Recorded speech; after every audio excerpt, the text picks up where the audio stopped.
வேலூர், திருப்பத்தூர் மாவட்டம் ஜோலார்பேட்டையை அடுத்த ஏலகிரி கிராமத்தைச் சேர்ந்த ஏழுமலை என்பவரின் மகள் பவித்ராவுக்கும், அதே பகுதியில் உள்ள ஆசிரியர் நகர் பகுதியைச் சேர்ந்த சந்தோஷ் என்பவருக்கும் கடந்த ஆண்டு ஏப்ரல் மாதம் திருமணம் நடந்தது. சூப்பர் மார்க்கெட் நடத்தி வரும் சந்தோஷ், தனது மனைவி பவித்ராவுக்கு பொங்கலுக்கு புது புடவை வாங்கித் தரவில்லை என்று கூறப்படுகிறது. இதனால் பவித்ரா எடுத்த முடிவு மொத்த குடும்பத்தையும் ஆடிப்போக வைத்துள்ளது. என்ன நடந்து என்பதை பார்ப்போம். இன்றைய 2K கிட்ஸ் தம்பதிகள் சின்ன சின்ன விஷயங்களுக்கு எல்லாம் வாழ்க்கையில் மிகப்பெரிய தவறான முடிவுகளை எடுக்கிறார்கள். குடும்பத்தில் ஏற்படும் மனஸ்தாபங்கள், கருத்து வேறுபாடுகளை எப்படி தீர்ப்பது என்று யோசிக்காமல், வாழ்க்கையில் அவ்வளவுதான் இனி ஒன்றுமில்லை என்று நினைத்து தவறு செய்கிறார்கள். சிலர் சின்ன சின்ன பிரச்சனைகளால் திடீரென உடைந்து போய் உணர்ச்சி வேகத்தில் முடிவெடுக்கிறார்கள். அப்படி எடுக்கும் முடிவுகள் அவரது வாழ்க்கையை மட்டுமல்ல, அவரை சார்ந்துள்ளவர்களையும் ஒன்றும் இல்லாமல் செய்துவிடுகிறது. குறிப்பாக சுற்றியுள்ள உறவுகள், சூழல்களை பற்றி சற்றும் யோசிக்காமல் எடுக்கும் முடிவு குடும்பத்தையே கலங்க வைத்துவிடுகிறது.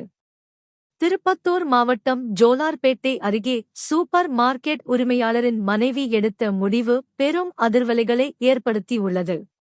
திருப்பத்தூர் மாவட்டம் ஜோலார்பேட்டையை அடுத்த ஏலகிரி கிராமம் பகுதியைச் சேர்ந்த ஏழுமலை என்பவரின் மகள் பவித்ரா. இவருக்கு 22 வயது ஆகிறது. இவருக்கும் ஜோலார்பேட்டையை அடுத்த பாச்சல் ஊராட்சி ஆசிரியர் நகர் பகுதியைச் சேர்ந்த சாமண்ணன் என்பவரின் மகன் சந்தோஷ் என்பவருக்கும் கடந்த ஏப்ரல் மாதம் 15 தேதி திருமணம் நடந்தது. சந்தோஷ் பக்கிரிதக்கா பகுதியில் சூப்பர் மார்க்கெட் ஒன்றை நடத்தி வருகிறார். கடந்த 2 நாட்களுக்கு முன்பு பவித்ரா தனது கணவரிடம் தன்னை தனியாக அழைத்து சென்று பொங்கலுக்கு புதுப்புடவை எடுத்து தருமாறு கூறியுள்ளார். இதில் கணவன் மனைவி இருவருக்கும் இடையே வாய்த்தகராறு ஏற்பட்டிருக்கிறதாம்.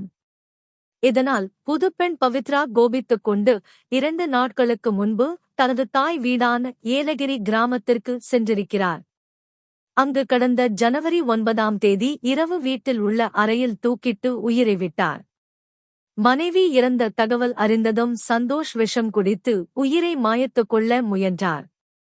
அவரை வீட்டில் இருந்தவர்கள் மீட்டு சிகிச்சைக்காக திருப்பத்தூர் அரசு மருத்துவமனைக்கு அனுப்பி வைத்தனர். புதுப்புடவை பிரச்சனையில் குடும்பமே நிலைகுலைந்து போயிருக்கிறது. தற்கொலை எந்த பிரச்சனைக்கும் தீர்வு அல்ல. உங்களுக்கு மன அழுத்தம் உண்டானாலோ அல்லது தற்கொலை எண்ணம் எழுந்தாலோ கீழ்க்கண்ட எண்களை தொடர்பு கொள்ளலாம். சினேகா தற்கொலை தடுப்பு உதவி மையம் 4 முதல் 4 வரை 24/6/4000 24 மணி நேரம்.